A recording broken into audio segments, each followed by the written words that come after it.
A bishop was 10 minutes into his sermon, live streaming, gets robbed basically on television by gunmen who run into his church. Here's the video. How many of you have lost your faith because you saw somebody else die what you about to go through? Yo. All right. All right. Yo, all right. Everybody stay still. Nobody move.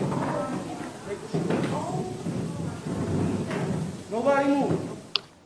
There's more video. I cannot imagine what that entire congregation was going through when this happened. Remember, there were a significant number of kids inside of that building.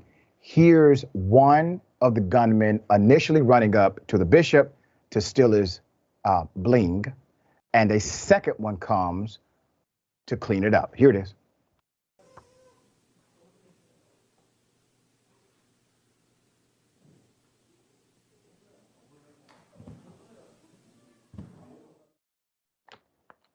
All right, and when this happened, the church was obviously stunned. Here's some of the reaction caught on that camera. Come on, hustle.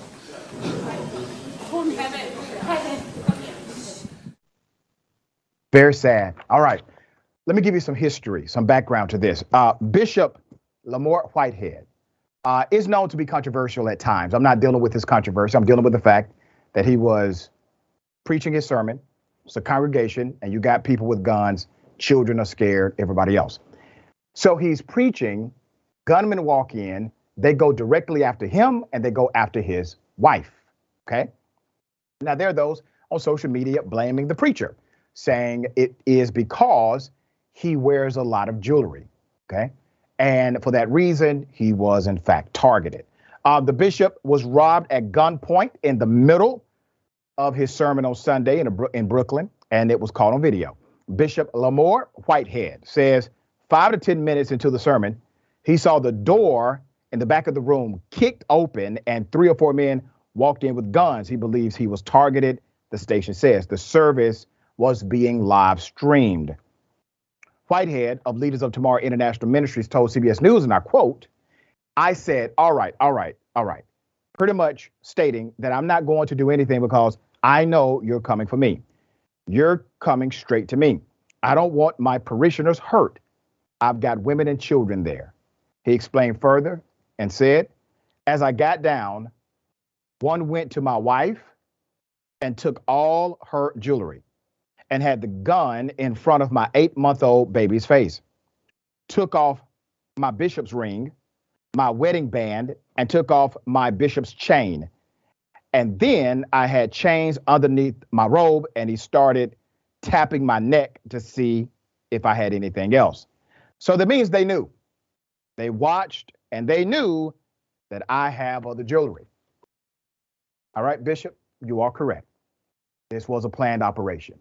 They came in, they knew exactly what to go after, and they were well aware that you had jewelry underneath your ministerial attire. According to one report, they stole $400,000 worth of jewelry off of the pastor. Now, pastor, if you're going to walk around with almost $500,000 of jewelry on, you got to have proper security protocol at your church, dear brother. Do you understand? Okay. There's more. His message to the robbers was actually quite benevolent. The pastor said, "These men, they need to turn themselves in. I forgive you and I'm praying for you. And I hope that God delivers you from the mindset of who you are at this time." And I will say this, if somebody ran up and robbed me in front of my family, I'm not forgiving a damn thing. I'm not that Christian. So no, I forgive nothing if that ever happened to me. And we need to go ahead and take care of this in the criminal justice system. The individuals who did this, they should be held accountable to the law. They should be caught. The bishop actually ran after them once this was done, and he was able to identify their vehicle and identify the direction they went in. Armed robbers made off with $400,000 worth of jewelry, according to Global News, after storming into a church during the live stream. Fascinating stuff here. Okay.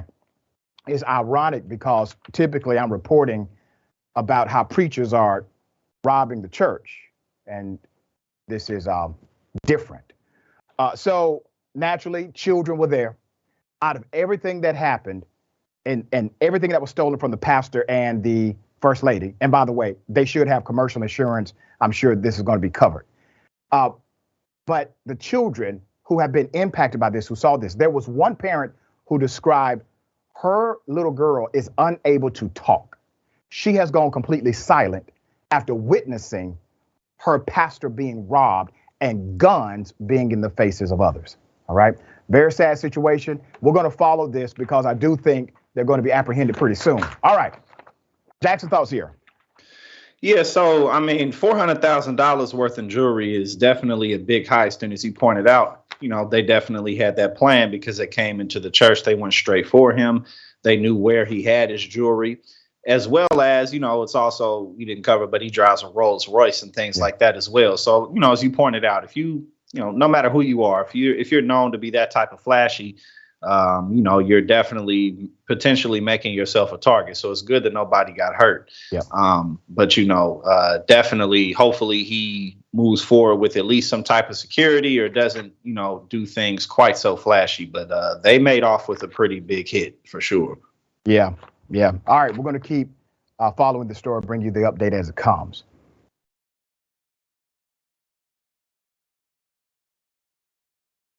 An entire police department has resigned.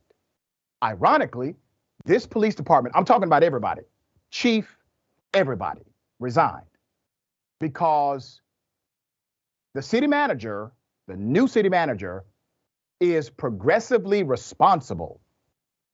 And because she is progressively responsible, according to every police officer in this city, they are under a hostile work environment and they cannot perform their functions. Let's put up the picture of her and the chief. See, there it is right there. Black female becomes the manager of a town in North Carolina. And literally within days, ladies and gentlemen, within days, the entire police department resigns. All of them, not one left. Let me give you the background to this story. All right. In protest of a newly appointed, progressively responsible town manager in North Carolina, the entire police force has turned in their 2 weeks notice because of their alleged hostile work environment. The New York Post reports that Kinley, that's the name of the city, police chief, Josh Gibson. All right, let's put that picture up again so you'll know who Josh is. That's Josh on the left. All right. On the right is the African-American female who was recently appointed, really days ago, to be the manager of that city. I'm going to get into some of her background in a moment. The New York Post reports Kinley Police Chief Josh Gibson, a key clerk, and 5 of his officers quit their positions to express their disapproval of the new town manager, Justine Jones, a black woman. Now, let me remind you, those numbers seem low, right? You say, wait a minute. I thought you said the entire police department. That's right. They only have 5 cops. Normally, they have 8. They have 5 right now. And according to them, they are simply unable to do their jobs. But they have had variations of 5 to 8 police officers before the African-American female was placed in charge of them. But they did not resign until she got the job. There's more. In a Thursday announcement, the chief of police wrote, and I quote, "I have put in my 2 weeks notice along with the whole police department. Sharon Evans and Ginni Thomas with the town of Kinley after 21 years of service. The new manager has created an environment I do not feel we can perform our duties and services to the community." In me researching this story, ladies and gentlemen, I could find no actual specific claim of misconduct. Not one. They are continuing to cite hostile work environment, progressively responsible, understaffing. Wait a minute. You all have resigned because of someone being responsible?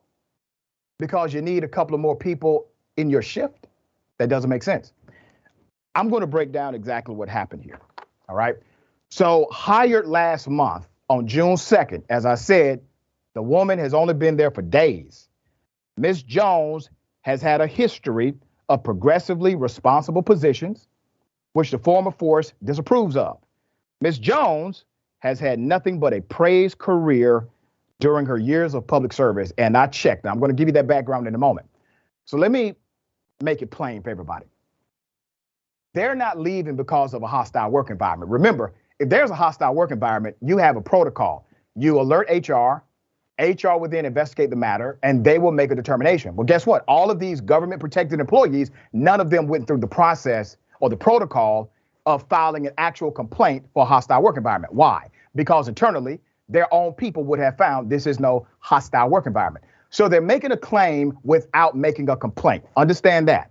They're making a claim without making a complaint. In addition to that, they have said on record, if the city fires Mrs. Jones, they will come back, showing the premise of their entire scheme from day one. Let me say this to you, Ms. City Manager, and to the council that appointed you. Stick to your guns, no pun intended. The greatest thing that could have happened to your city is to have all of these cops resign. Now you can bring in good cops. You can bring in police officers that can respect diversity and leadership. You can actually do the good work, Ms. Jones, that you have been trying to do for years in other states and other jurisdictions. You have a clean slate. You can do this. You can become an example to the rest of this country how it can be done the right way. They have given you a gift by resigning. How do you create policing in the interim? The sheriff of that county has already come out and said he will work with the city to make sure that policing is done. Create an MOU temporarily with the sheriff. Create another MOU with the closest jurisdiction of city police officers so that your residents can have access to 911 emergencies. That's how you do it. And in the process, 3 months, 6 months, you build a credible and respected and reputable police force. You only need 8. You can operate with 5. Let's get this done. All right. Jones has had a dedicated career to public service over the last 16 years, during which she worked in progressively responsible positions with local governments in Minnesota, Virginia, South Carolina, and North Carolina. There's not one state or jurisdiction on record at all that had one negative thing to say about this young lady who has been in government service going on 20 years until she got to Kinley. All right. This is what change looks like. It's uncomfortable. There's resistance, but it's part of it. Criticism is the price you pay for leadership. And the day you are unwilling to be criticized is the day you are unfit to lead anybody. This is criticism. It's part of it. All right. Jackson, thoughts on this case? Yeah, so let's talk about how ridiculous it is. After 21 years of service, nothing made you want to quit. Nothing made you want to throw in the towel other than this black woman who was on for a few days. That was just a line too far. On top of the fact that, we care so much about this community that we're all just going to quit and let, just throw it up in God's hands or whatever. Just let Jesus take the wheel. But all this was at the end of the day was these men felt that, they had put in too much blood, sweat, and tears to, operate under the influence and authority of some black woman. So that's all it was. And that was the line too far after 2 decades of service. That's right. We will stay on this story because council has the decision to make. As I said, I do hope they stick with their choice with Ms. Jones. The spirit was right, and I think she's the right person.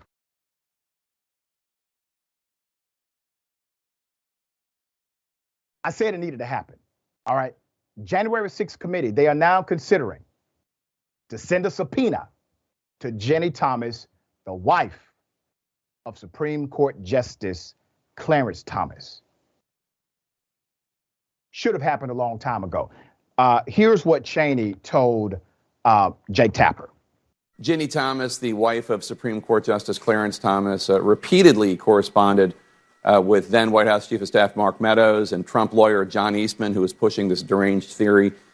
She was writing to them about efforts to overturn the 2020 election results, not to mention her correspondence with Arizona lawmakers pushing fake electors. Is your committee planning on talking to Ginni Thomas, even though her lawyer has expressed a reluctance to cooperate?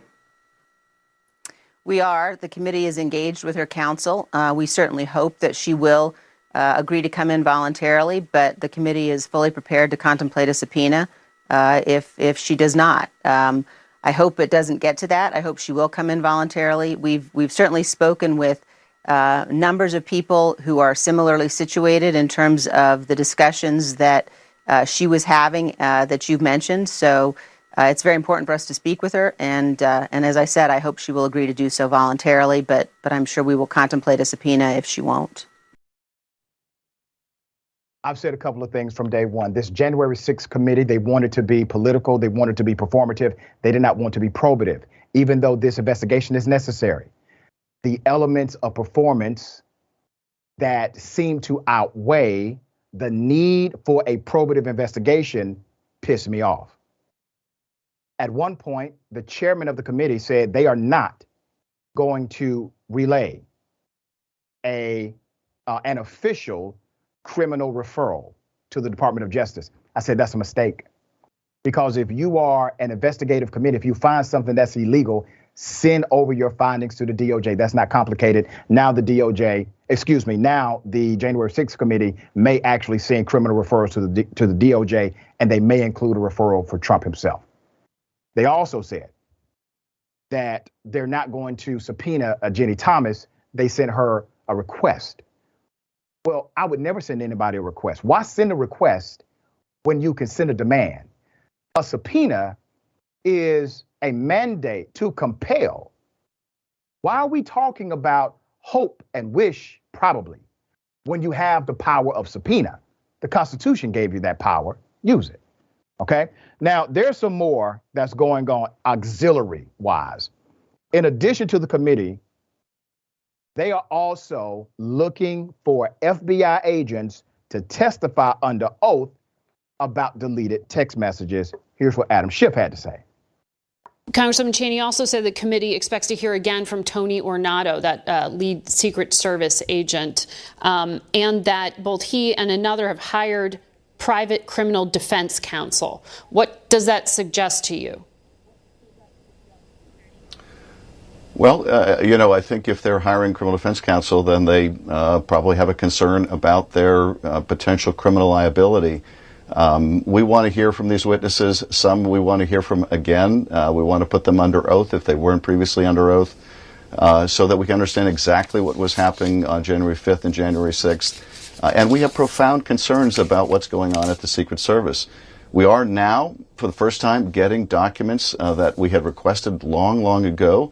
There's one issue about why they weren't provided earlier, but they're also showing us some new things. And furthermore, we want to obtain those text messages if there's any way to retrieve them. But either way, we want to get answers as to why those were destroyed. All right, Adam, you're a smart guy most days, so I'm sure you peep game here. The reason why these agents are getting criminal defense attorneys is because they were under an order that they believed may have been illegal. And due to this order, they deleted the text messages. Do you think a Secret Service agent, without being ordered to do something like that, would do it anyway? Of course not. So, Adam, while your investigation is focusing on the individuals who may have deleted it, I would steer the investigation to the person who ordered it. Now, you can get some of them to turn state, quote unquote, against those who made that mandate. That's the person you need to go after. And I have an idea of who it may be. I'll share that later. All right. Let's talk about these messages being retrieved. All right. So this is what a former federal prosecutor said at the DOJ. I think there's a likelihood we'll see a few messages come out. One possibility is going to other people in the conversation. So when I wipe my device, when I delete my entire conversation, it may disappear from my phone. But anybody else who was part of that conversation should have those texts on their device. So think of it like a table of contents that's been ripped out of a book. You might not be able to find the chapter page where the section of the book begins, but the story is still intact. There it is. All right. So they're trying to get Secret Service. They would like them to come under oath. Adam, once again, dear brother, send a subpoena. All right. Jackson, thoughts here? So I think that, what people really need to consider is that any type of organization, whether it's a nonprofit, whether it's a for-profit company, whether it's a government organization, it doesn't matter. People don't destroy records. People don't get rid of records. Like that doesn't happen for good reason, because you're going to need those for all types of instances. So clearly, as you pointed out, they got the defense attorney because they were probably aware that they did something illegal. So obviously, we all know there's something fishy going on here. So like you said, send the subpoenas. And then I want to point out that before all this mess came out about Ginni Thomas, I didn't even know who she was. I didn't even know Clarence Thomas was married. I didn't really, it's not like I go around thinking about Clarence Thomas all day. But it's like this, this delusional woman is having this much of an impact on the functioning of the United States government. Obviously, it's unacceptable, but this is going on. I mean, so. And let me remind everybody of two things.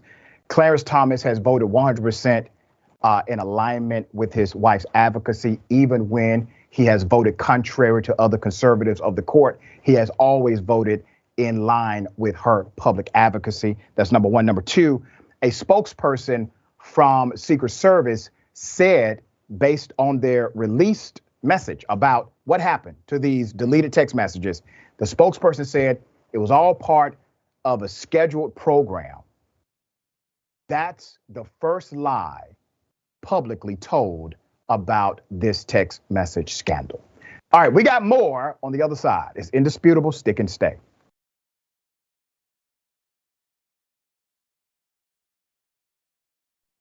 Welcome back. We got a lot of show left. Let me read some of these comments. Before I get to the comments, we got a petition. California Secretary of State is claiming that more than 1 million signatures to get an $18 minimum dollar wage on the ballot. So they're saying they're not valid. So that's the rhetoric coming out. We need Governor Newsom to step up and hold a special election so that working people of California can get a raise on average of $6,240. Sign the petition, real simple, real easy, and very necessary. TYT.com/CA minimum wage. That's TYT.com/CA minimum wage. Let's go ahead and share that. Let's get your friends to sign. Let's get your support group, circle, network, everybody. All right. Okay, we got a lot of comments. I'll read as many as I can. I wish a Dragon Wood says $400,000. God is good. Conrad Williams. I suspect that the cops' main objection is the fact that Miss Jones is a black woman. There it is. All right. Mickey C., the silver-haired dragon. Dr. Richey, can one of your oldest fans get a shout out for her 74th birthday? Eek. Not old enough to be this old. Happy birthday, right? And thank you for being so supportive and for always chiming in. All right, Caden baseball footage. Why Bishop trying to flex? Ladies and gentlemen, I wish a Karen would. You want to call the police on them for having a barbecue on a Sunday? I feel great! Back off! I'm going to tell them there's an African-American man threatening my life. Yeah. Okay, well then I will go find out who does look at, because as far as I'm concerned, you are, until you can prove that you are where you're supposed to be, I can by do way whatever of a I want marker, on his property. by the way of a marker, because you have my property, I know I have rights. Okay, I'll be For how down much here. you can clear, I know I have rights. I'm going to clear all the way to the wall. I know I have right. Yeah. Okay? Well, and I you're want you wrong. to show me I don't have to show you nothing. Yes, you do. You have to mark this, pal. Pal, you have to mark You're this. a beauty. Are you from the city? You are a beauty. Are you from the city? Are you from the city? No, I grew up here. Excellent. Good for you. Good for you. I want you to show me where you have. I don't have to show you nothing. Yes, you do. I know the wall is the property line. How? You got to show that. Oh, good. Awesome. Is this the police? Okay, she does something more. I have more video. This Massachusetts Karen has approached a work crew as they are working, and she is demanding that they show her permits and papers. It's not her property, okay? She doesn't want other houses built around her. There's more. How am I infringing upon anything? Because you're clearing everything. I don't need a permit for that. Who cleared all that? Yeah. To your stone Did you wall. hear me? I live here. You don't. There is no house. He's gonna live here. Okay. There's gonna be a house here, a big one. Ooh, I'm so scared. Why are you trying to threaten me? Why are you trying to threaten me? There's no threatening. Yes, you are. There's Yes, no you threatening. are. You don't scare me. Okay. I have a right to know what's happening on my head Cutting property. trees. Okay, how far are you going? Right to the stone wall. Right to the stone wall? Yeah. Yep. So we can, see everything. Yep. Karma will get you, big guy. Oh, no. Don't you worry. Came over here. You threatening me? What? Who came? No, I'm not threatening you. Get off my I'm property, simply making a statement. Beat it. Yeah. Beat it. Beat it. Beat it. Yeah. Or bug somebody else. I'm not bugging anybody. Wait till they build the I'm houses not down bugging below you. anybody. That's okay, because I have 16 acres too. I'll put my big houses right up next to your big houses. And I don't we'll care. all I don't have, live here. We'll have a barbecue. just That's gonna my cut all these point, trees. Al. That's my point. You don't live here, so that's why you don't care. I do live here, and I've been working my ass off. Bye. Karen, are you afraid of new houses or maybe the families that will move into them? Okay, this is a first for me. She's mad at development of the community she lives in. Now, typically, there's an HOA or maybe some kind of organization where she can call or send an email and say, hey, what's going on here? She decided not to do that. These men obviously were well within their rights to continue their particular work duties. And they did give her information. Without providing a permit, which by the way, she could not demand, they did give her information. They said it was gonna be a house. It was gonna be a big house. And that other houses were coming. What else do you need, Karen? They have explained to you what's going on here. All right, Jackson, thoughts on this? Yeah, I mean, if it was really of such a concern, she could have just, calmly gone out there and said, hey guys, what you doing? Are you guys building something? And then they would have told her. And if it was a further concern, as you pointed out, she could have called any number of local authorities who would have told her that there were permits to build there. Problem solved.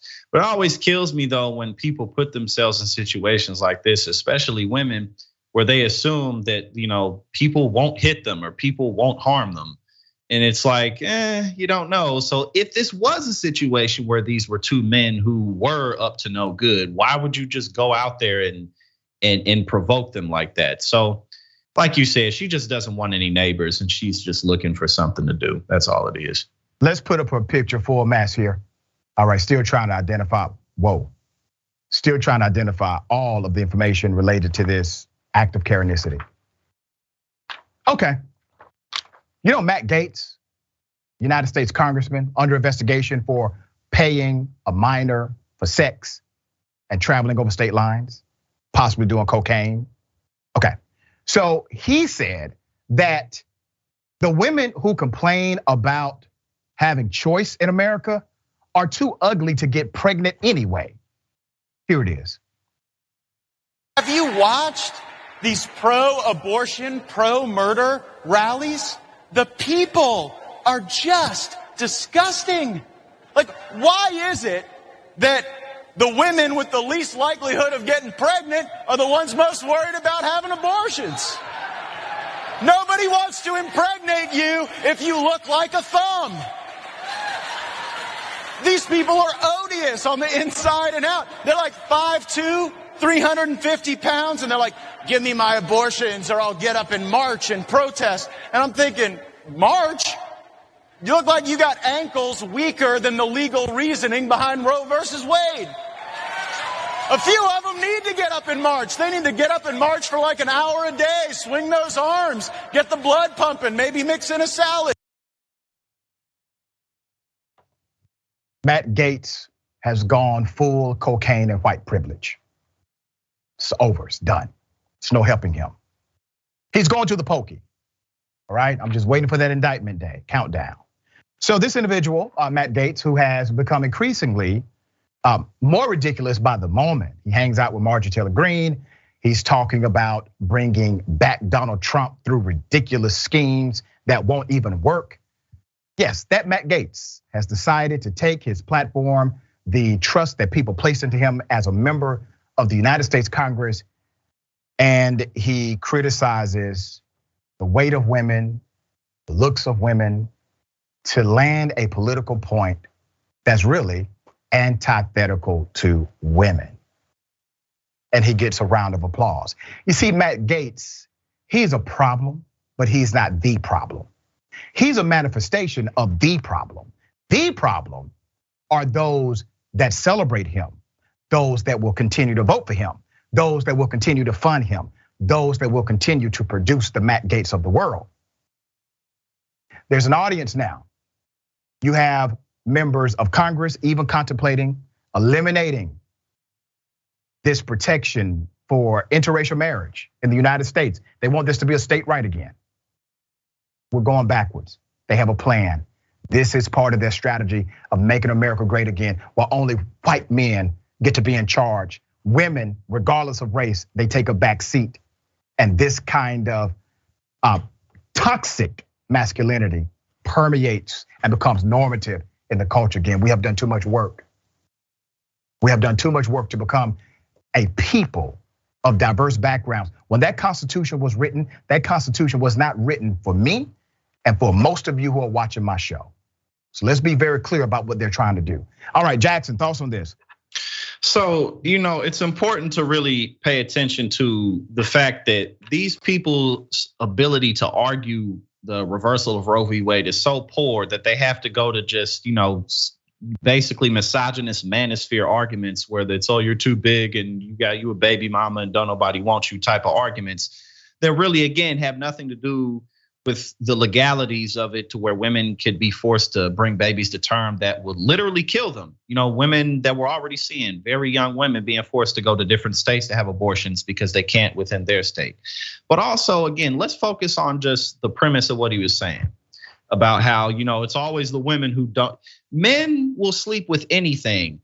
And I'm not trying to be funny when I say that. I'm trying to say it's like there's this attitude as if these women are truly beneath the sexual exploits of men. Men just want to have sex. Not on top of that most people in the world aren't supermodels. So what are you even getting at? Like, do people who aren't supermodels, who aren't 6'5" and gorgeous to societal beauty standards, what, they don't have kids, they don't have families?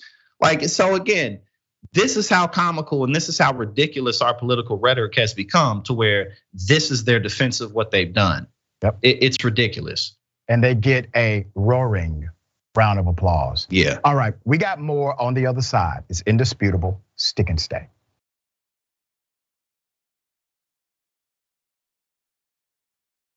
All right, welcome back. We got a lot of show left. Okay. Let me read some of these comments. Before I do that, remember, add the watch list, all right? Got the watch list with JR Jackson, the big homie. Great show, great live program. Weekdays, 12 p.m. Eastern time, and 9 a.m. Pacific time. All right, watch live, follow at facebook.com/watchlistTYT, or go to YouTube. Make sure you subscribe, youtube.com/watchlistTYT. Shakita Ganai Beer Dragon says, Karen be talking about rights, another Karen protecting the property of somebody else. She's talking about her right wing, not her rights. That's right. Lynn, I wonder how many 5'2", 300-pound women were in Gates' audience, let alone any women. Why are they laughing?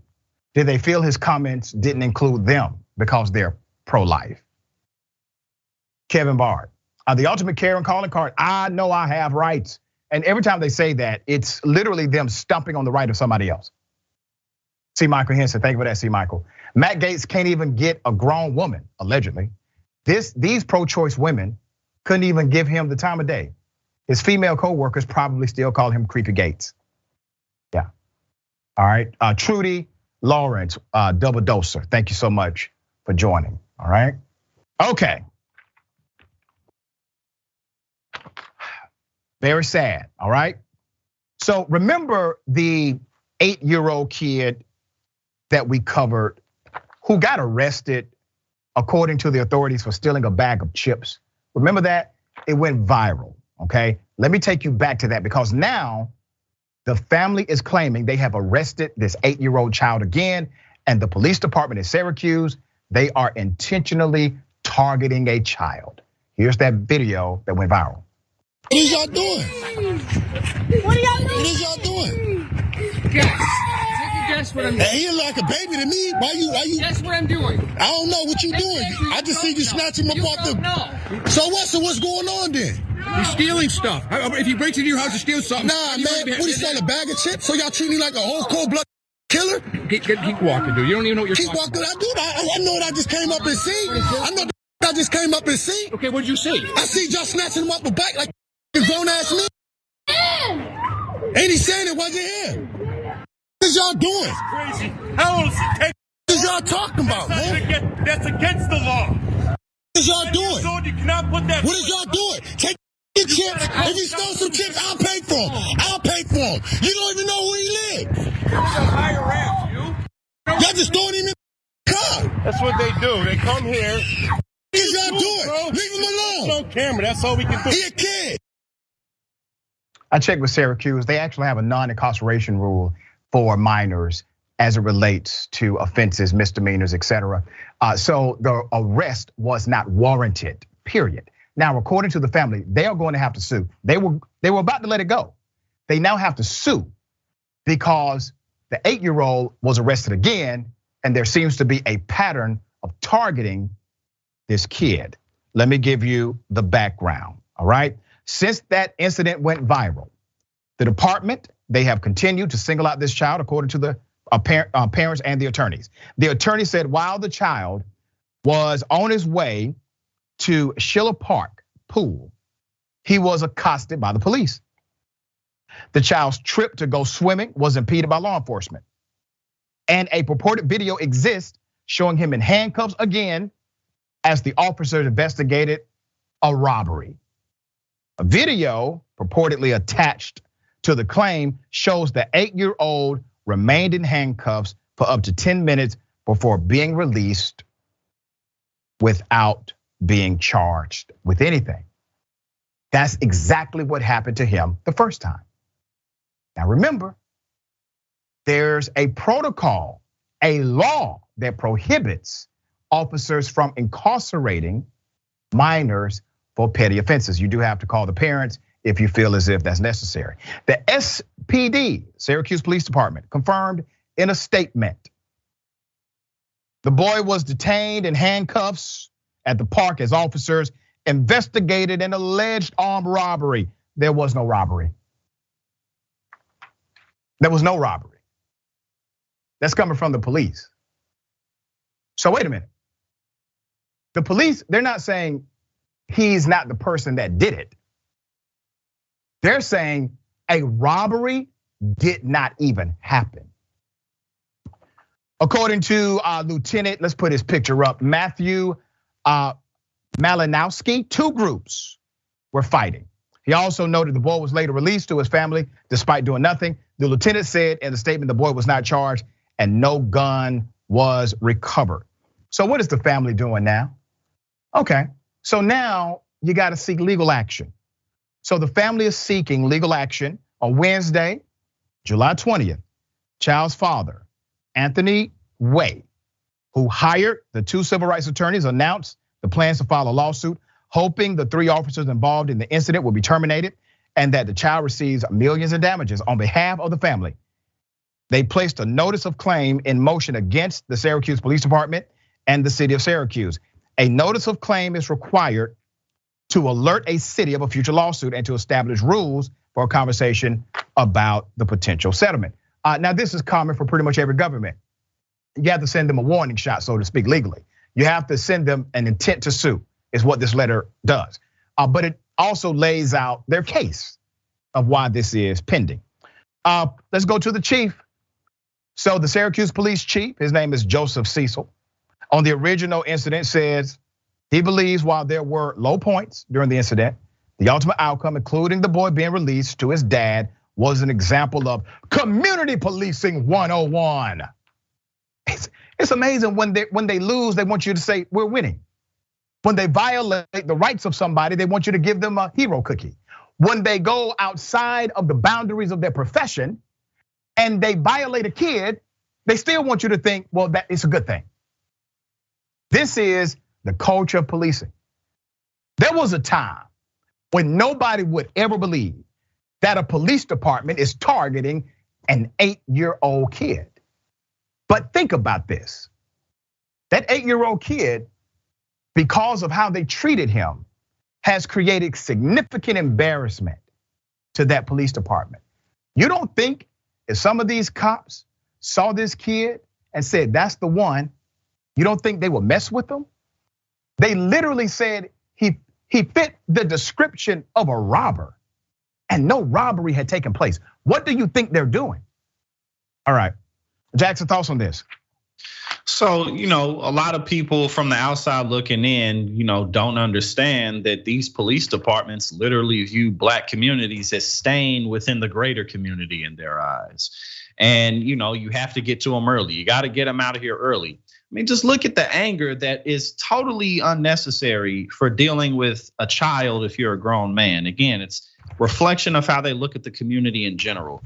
So, these 3 officers absolutely should be fired. An example should be set. But again, the bigger problem is the hiring process of bringing people in who look at blacks as stains on the greater community. And that's all it is.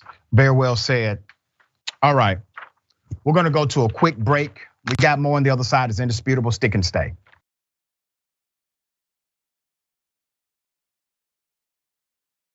All right, welcome back. We got a lot of show left. Let me read some of these amazing comments. We'll read as many as I can, kind of pressed for time. Lynn says, do the Syracuse police have baby-sized handcuffs on their belt? Yeah. All right, Tyler Hackner, thank you for that, Tyler. Trained to be utter non-empathetic monsters. H Entertainment 19, thank you for being a member for 2 months. We appreciate you. Also Twitch, Sharpie Diesel. He should have never been apprehended in the first place. There you go. There you go. All right. We did a story not too long ago about Sesame Place and their characters being racist against black kids. We now have additional video that shows it's a pattern of these characters doing the same thing to other black children. In addition to that, those who were protesting this dynamic have been arrested. So let me take you back to that first video that went viral. Here it is.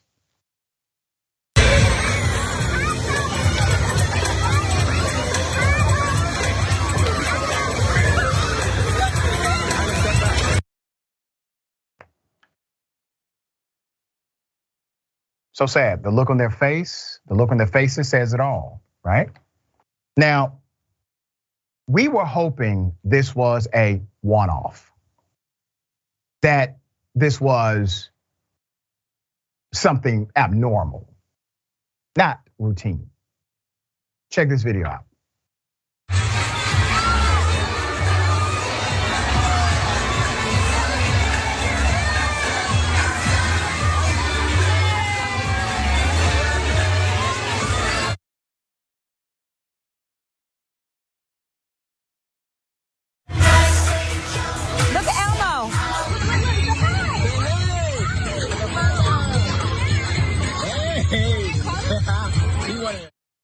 There's actually a lot more video. We do not have the time to show it all on this program.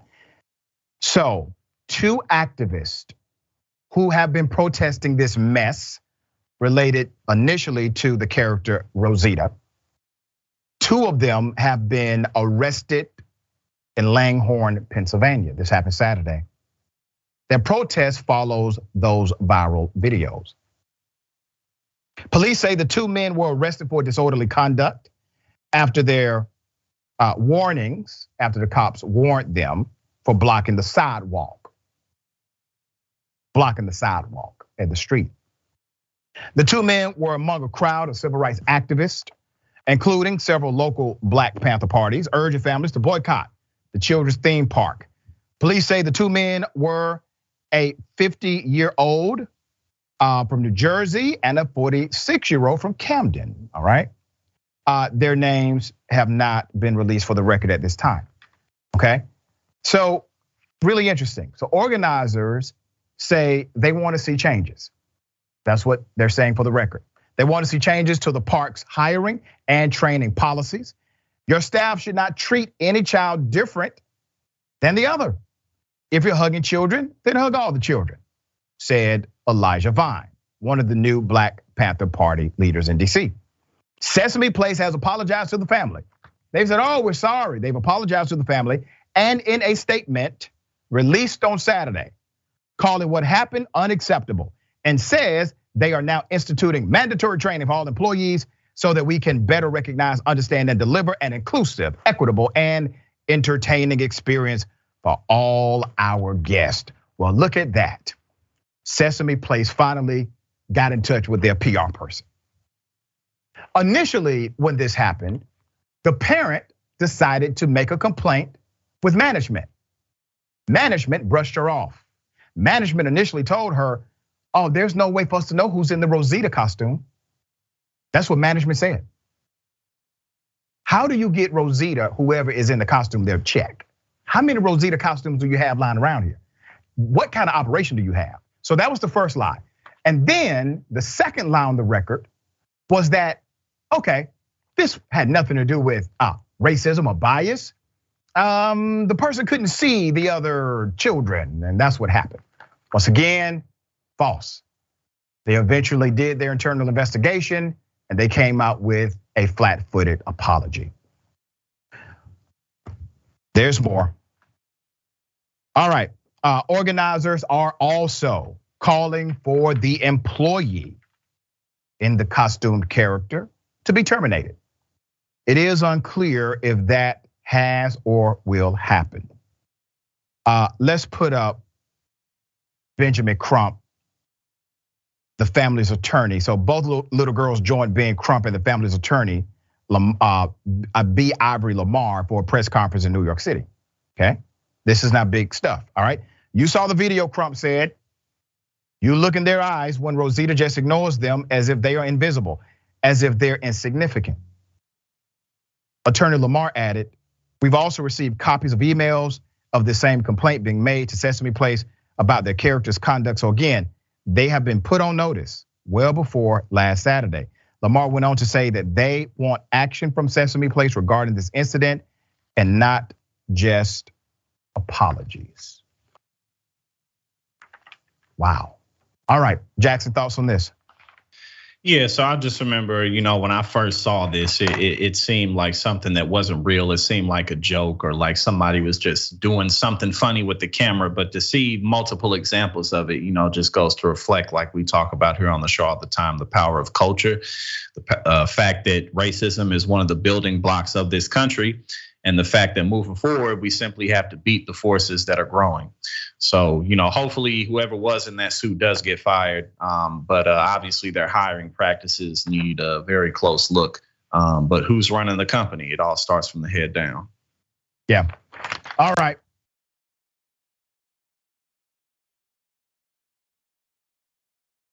Interesting story. This is a saga.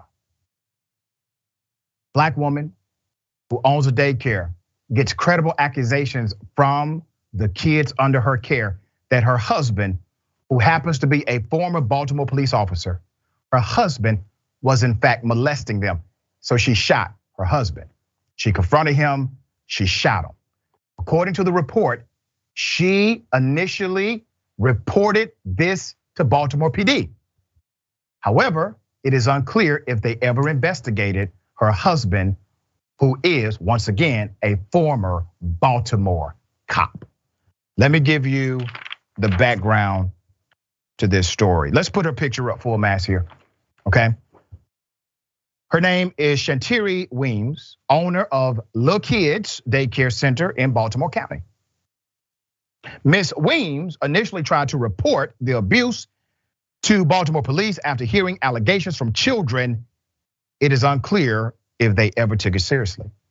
So police responded to a call that came in around 7:40 p.m. for reports of a man shot on the 8th floor of a hotel.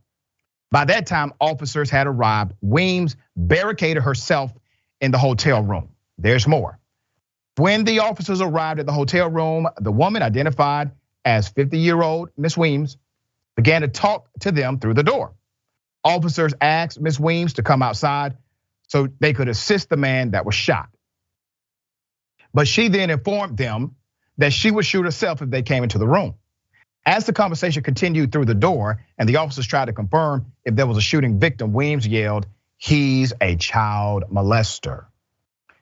Now, I'm going to actually highlight her side of events here because she's been arrested, all right? And I hope she gets a great criminal defense attorney.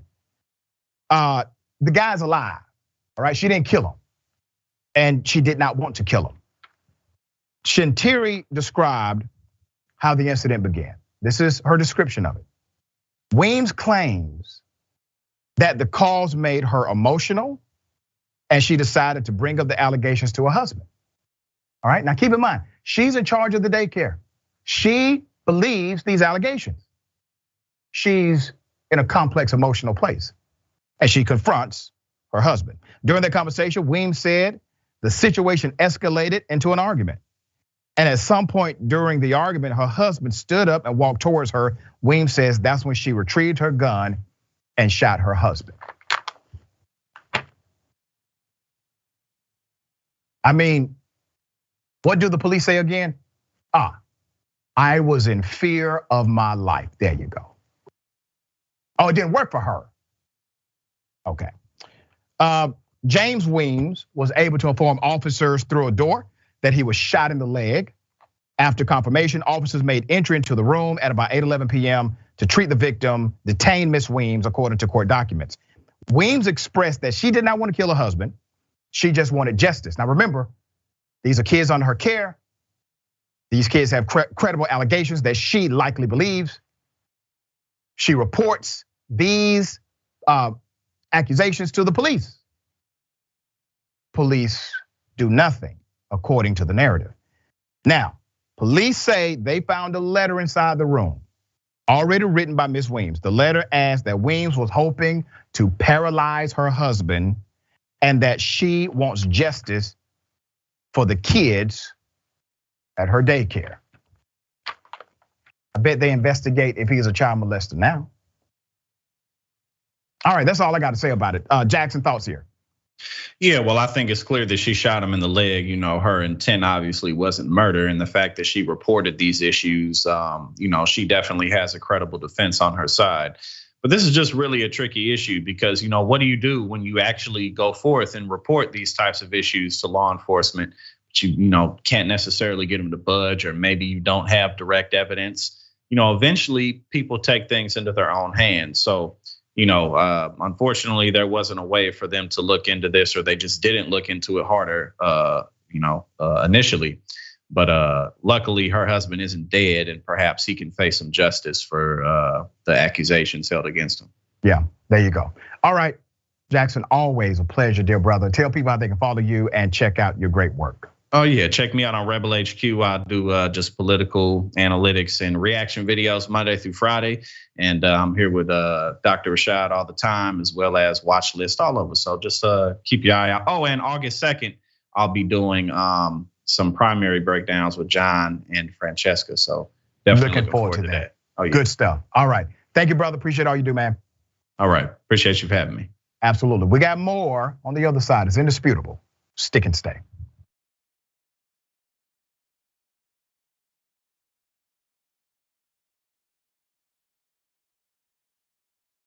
A Florida teacher at a Christian preschool assaults a 2-year-old. Insane. Put the picture up full mass here. I'm gonna give you the background.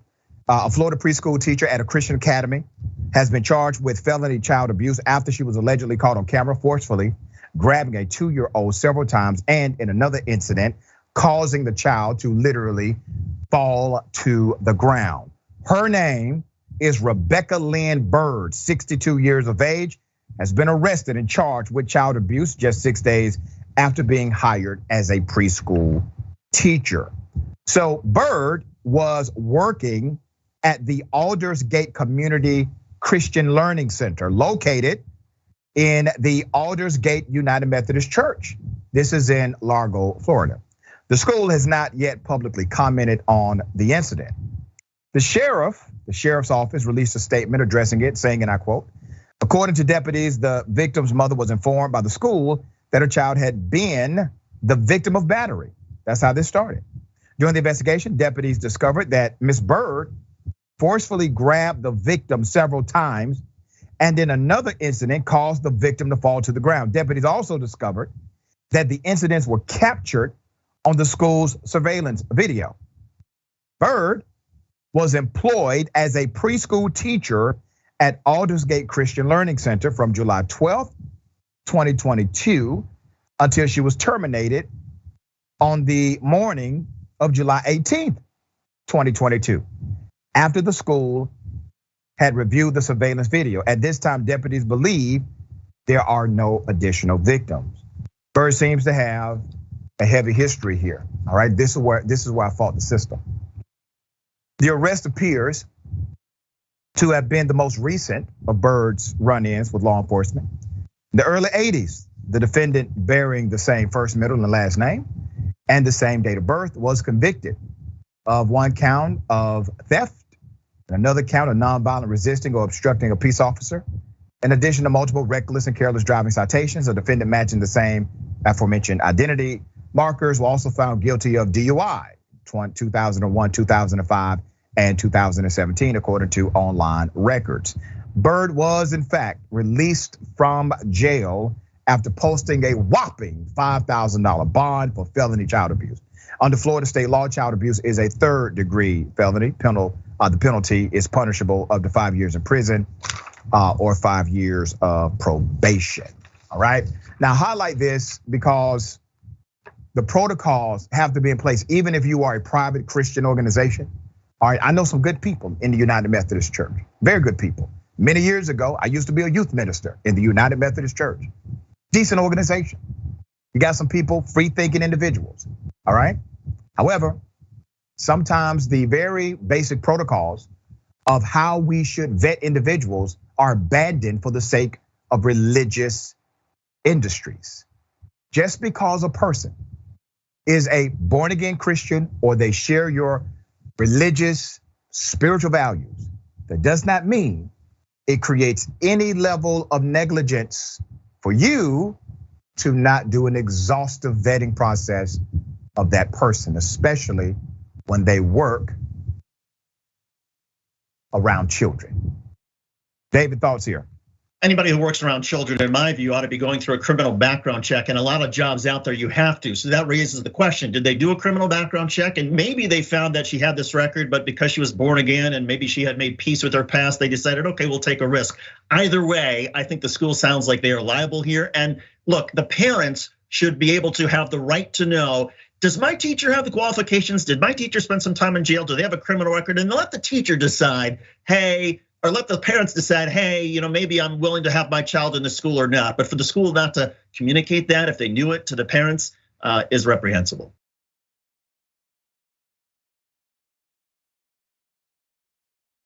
What's happening? Welcome back. We got a lot of show left. Let me read some of these comments. Mickey C. the Silverhead Dragon says, we can't identify who was in that costume. So whom do you issue a paycheck? Exactly. Shekinah Ganai Beer Dragon, Jim Henson would be rolling over in his grave. Yeah. All right, and Meadow Kitty Mom, talking about the woman who shot her husband who was molesting children at her daycare. She's protecting those kids from a child predator. She has 100% of my respect. To me, it's a clear self-defense argument. He was aggressively approaching her in the hotel room. She did not know what she did not know what his intents his intention was, and so she shot him, and she did not try to kill him either. Okay, ladies and gentlemen, welcome to the bullpen.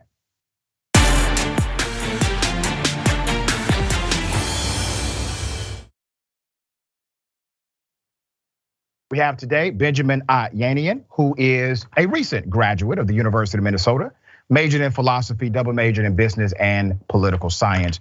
Really smart guy, understands the Constitution. All right, Benjamin, thank you for being on the show, sir. How are you?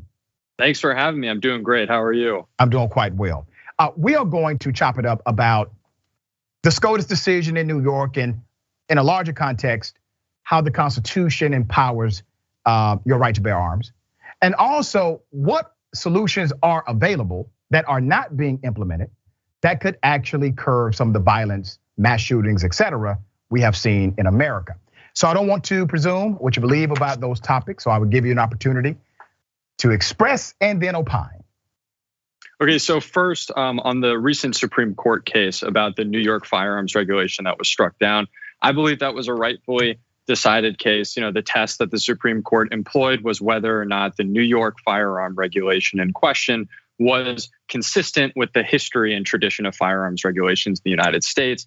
The Supreme Court ruled that, the requiring individuals to show proper cause or that they had a special need for self-defense, which was distinguishable from that of the general community, to require individuals to do that in order to obtain a concealed carry permit, you are, for all intents and purposes, barring ordinary law-abiding citizens in the general community from carrying weapons in public for self-defense purposes. And that just did not appear to be consistent with the historical regulations in this country. They went through, common law in the past. Offenses tend to relate to being armed to the terror of the people. There are a lot of 19th century legislation that was brought up, but those were mostly in Western territories and they weren't very long lasting. And so and as a whole, that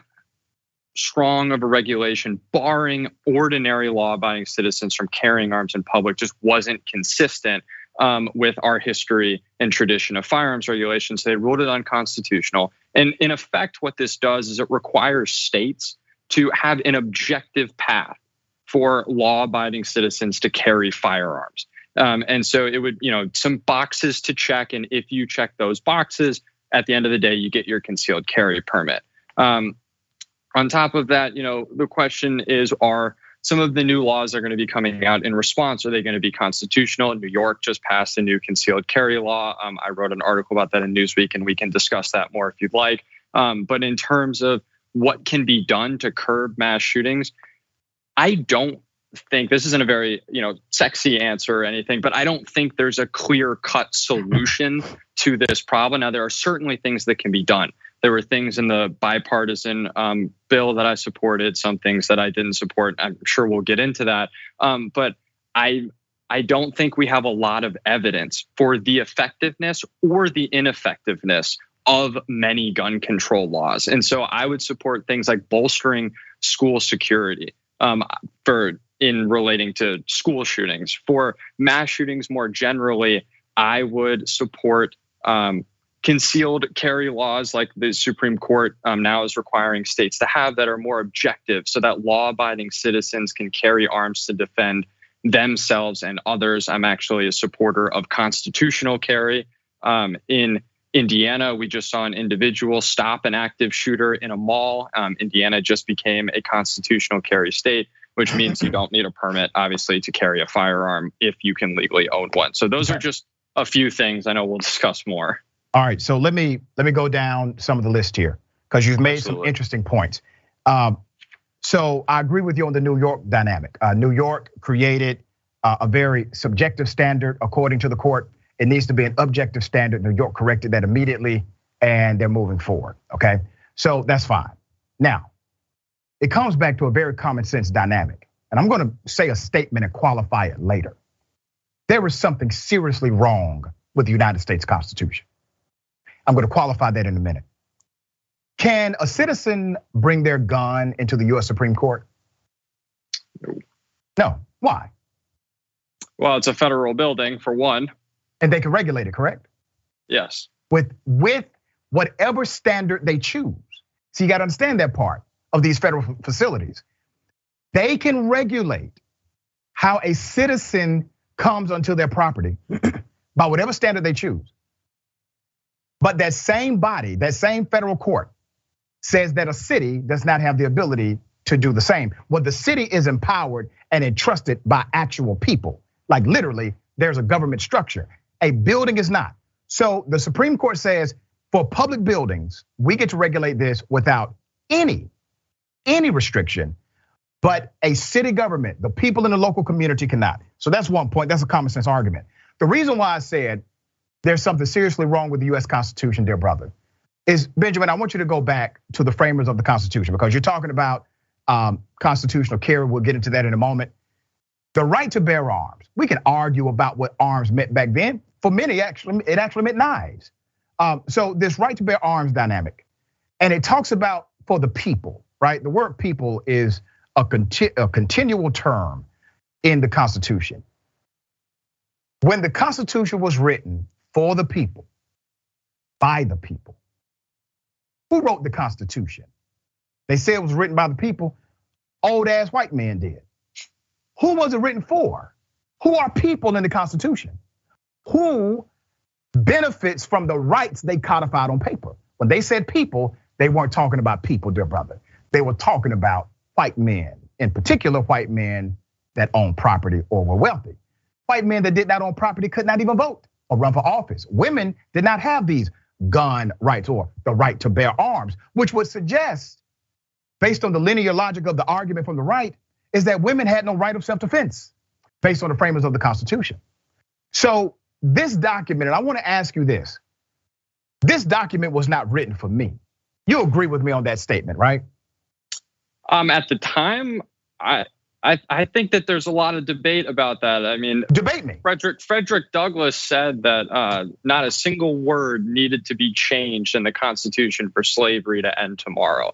He famously said that. He said that the Declaration of Independence and the United States Constitution were anti-slavery documents. So while I agree with you that the founders, there was a lot of debate at the Constitutional Convention as to how far would they go with some of these issues. And yes, there were a lot of people who were barred at the time. I agree with you. Was not written, for women, was not written for minorities. That I do agree with you. Okay. But I don't think that these documents themselves are discriminatory documents. All right, so you don't think so? In the Declaration of Independence, Native Americans are referred to as savages, even though white men are the ones that killed them, Trail of Tears. You mean to tell me that the fact that white men wrote that did not play into the bias of the document? Oh, I'm not saying that these men did not hold biases, and that was a terrible statement. There was a lot of animosity between obviously Native Americans and Americans. The Trail of Tears was a historic tragedy in the United States. We weren't white Americans, fine, white Americans. But if we're talking about the actual principles underpinning these documents, they are not discriminatory principles. And if we're talking about the Second Amendment in particular, barring minorities from Second Amendment rights was a huge way of racist Americans at the time to control minority populations. Frederick Douglass, again, to cite him, said that the work of abolitionists is not complete until blacks were given the right to bear arms in this country. I agree with all of that. The point I want to make to you is if there was a document written to create governance and a moral and ethical guide for political and policy leadership, but the men who wrote it did not believe you were an actual man, you would not want to live under that kind of document because it's not written for the people. It was written for white men that own property. It was not written by the people. It did not represent the diversity of thought. For example, the reason why you don't have, let's say, a common sense dynamic in the Constitution to talk about a woman's right to choose. The reason why that doesn't exist is because of what? Because no women were allowed to partake in that activity. So that's why I say there's something wrong with a document that can be so one-sided, lacks diversity of thought and lacks diversity of ethnicity, and it is meant to govern the most diverse country on the planet Earth. You don't think that's a problem, dear brother? I would push back against that completely. I think that we should be looking more at again, you point out that, referring to Native Americans as savages is obviously not okay. Racist. But I think we need to look at absolutely. Okay, there you go. Sorry, so racism is in the Declaration of Independence. Good, we'll agree. Go ahead. But the principles of freedom and liberty underpinning those documents, they are not racist. And so just because a bad person or people with poor beliefs created something does not mean that that exact thing should be thrown out. We need to look at the Constitution itself. Now, obviously, there were amendment processes. We abolished slavery. That means we can amend the Constitution. That's right. That means the original Constitution was flawed, brother. The amendments are corrections. That's what they are. So the Constitution admits that there's something wrong with the Constitution. The Constitution admits it is not perfect at creation, and that the people should amend it by certain processes. And we don't disagree about that. I just don't want to have us insinuate that the entire Constitution is, for naught and needs to be thrown out just because no. who wrote it had huge moral flaws. It just needs to be written by the people at some point. Okay, that's all. So there are some laws that most people are calling for. I'm going to ask you a question about these particular laws to support gun safety, all right? So 75% of Americans, this is based on Johns Hopkins study, 75% of Americans actually would like to see a licensing protocol before a person is able to carry a gun. 63% of gun owners are actually for that, and 70% of Republicans surveyed by Johns Hopkins University are actually for that prerequisite. Now, it sounds like you are not, because you cited constitutional carry, which basically is the elimination of a government protocol in order to conceal carry a weapon.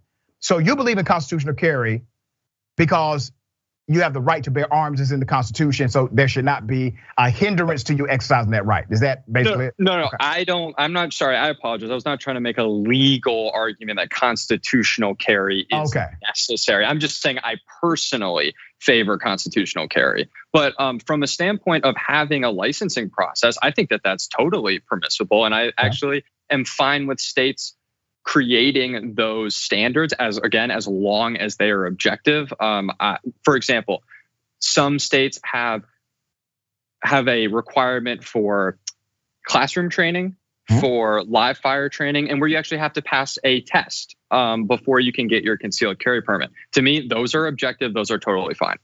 All right, I want to challenge you on your personal belief. The next show is coming up, so I got to do this quick. Something for you to think about. Since you personally believe that constitutional carry is okay for a state that passes it, it's okay. I want you to think about this. Bearing arms is a right, correct? Correct. Okay, we agree. Is voting a right? I agree. I do. Thanks for voting.